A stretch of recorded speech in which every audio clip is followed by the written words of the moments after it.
telah kami daftarkan permohonan pra peradilan tersebut di Pengadilan Negeri Ambon pada tanggal 3 Agustus ya, 3 Agustus 2021, dan insya Allah tepat pada hari Senin tanggal 9 Agustus proses persidangan pra peradilan tersebut akan dimulai.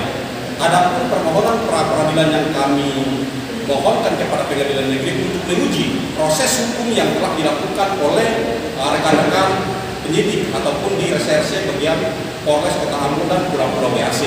Dalam hal ini bahwa permohonan pra peradilan pada substansinya kami menguji suatu proses hukum tersebut karena Risman ditetapkan sebagai tersangka dalam dugaan tindak pidana penyebaran ujaran kebencian melalui media elektronik dan atau penganiayaan dan atau pencemaran nama baik melalui media elektronik dan atau penyebaran berita bohong sebagaimana dimaksud dalam pasal 45 dan atau pasal 45 ayat 2 Undang-Undang Nomor 19 Tahun 2016 tentang perubahan atas Undang-Undang Nomor 11 Tahun 2008 tentang informasi dan transaksi elektronik dan atau pasal 14 ayat 2 Undang-Undang Nomor 1 Tahun 1946 tentang peraturan hukum pidana oleh Kepolisian Republik Indonesia Daerah Maluku Resort Kota Ambon dan Pulau WAC melawan Satuan Reserse Kriminal Polres Kota Ambon dan Pulau WAC.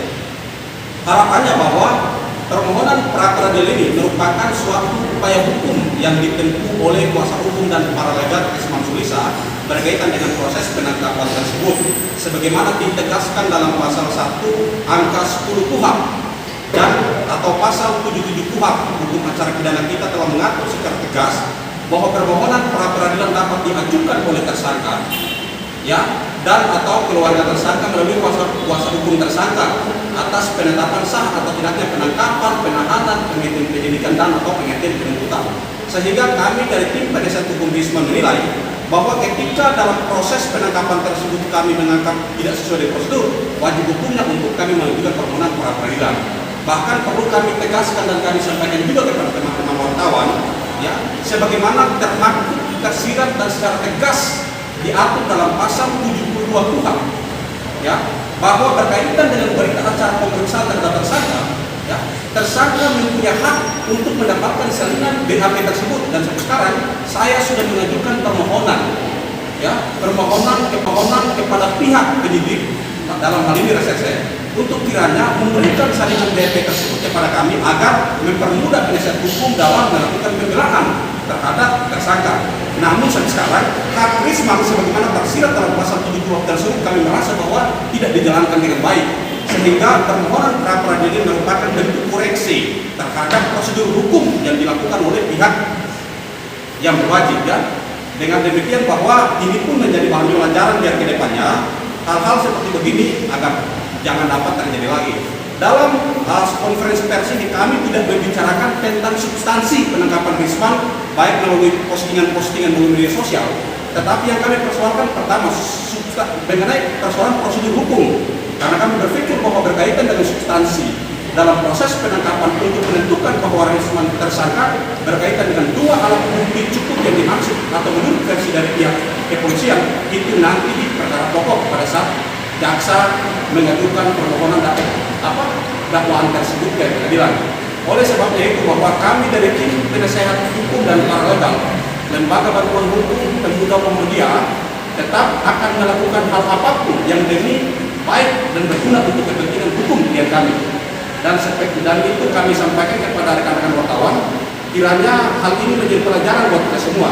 Sekedar pemberitahuan saja bahwa Risman ini diduga melakukan suatu tindak pidana sebagaimana adanya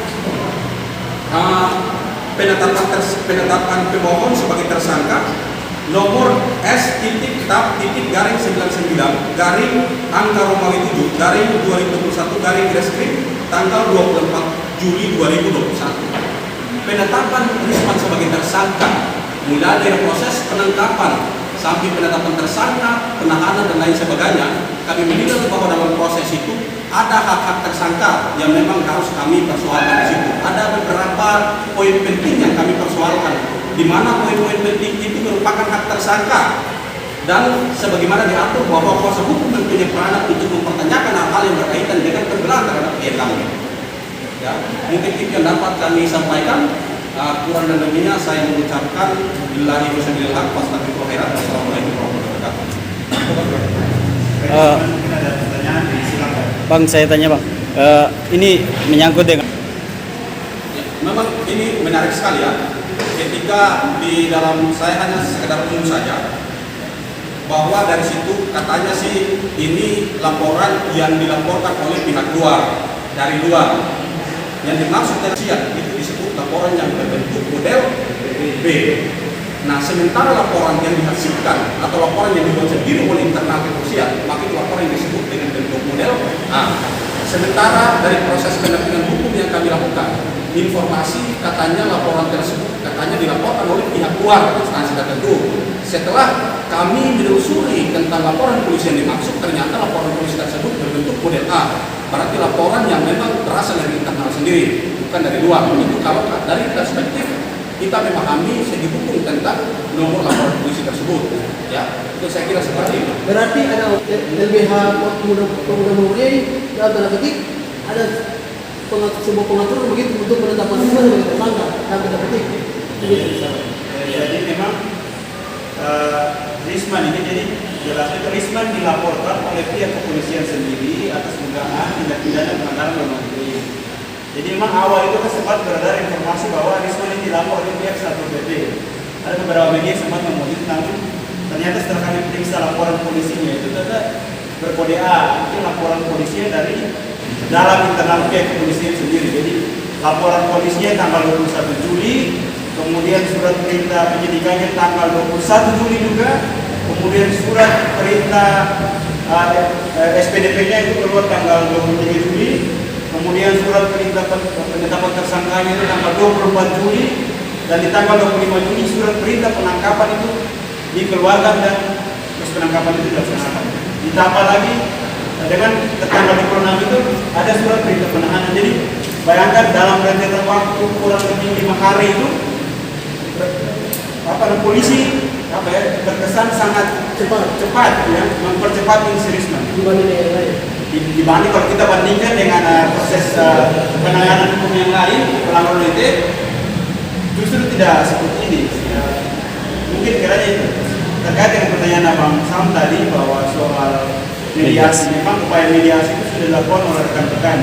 Saya selalu ketemu itu sudah mengetahui teman-teman dari KID cabang Ambon dari Cipayung itu sudah menyurati pihak Polres dan Polda. Namun sampai hari ini saya kemarin mendapat konfirmasi dari salah satu anggota Interkam Polres Ambon bahwa surat audiensi untuk mediasi itu belum sampai hari ini belum diaksesi oleh pihak kepolisian dan kami Polres.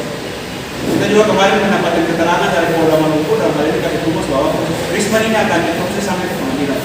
Artinya memang sudah tidak ada lagi upaya-upaya di luar proses mitigasi sebagaimana diatur oleh hukum. Non mitigasinya sudah lagi dilakukan Polres Ambon bahwa surat audiensi untuk mediasi itu belum sampai hari ini belum diaksesi oleh pihak kepolisian dan kami Polres. Kita juga kemarin mendapatkan keterangan dari Polda Maluku dan kali ini kami tugas bahwa Risman ini akan diproses sampai ke pengadilan. Artinya memang sudah tidak ada lagi upaya-upaya di luar proses mitigasi sebagaimana diatur oleh hukum. Non mitigasinya sudah lagi dimungkin oleh dan melalui mediasi negosiasi untuk membebaskan Risman. Sudah tidak ada lagi sehingga teman-teman dari penasihat hukum mau dan tidak mau harus mendukung jalur hukum yang sudah diatur dalam undang-undang. Saya dari LBH Muhammadiyah, saya menambahkan saja kebetulan teman-teman sudah bicara terkait dengan substansi penangkapan penahanan yang dilakukan oleh kepolisian. Kami yakin percaya bahwa pihak peradilan, khususnya pra peradilan nantinya hakim tunggal yang akan memeriksa perkara ini yang akan disidangkan pada tanggal 9 tepat jam 9 juga.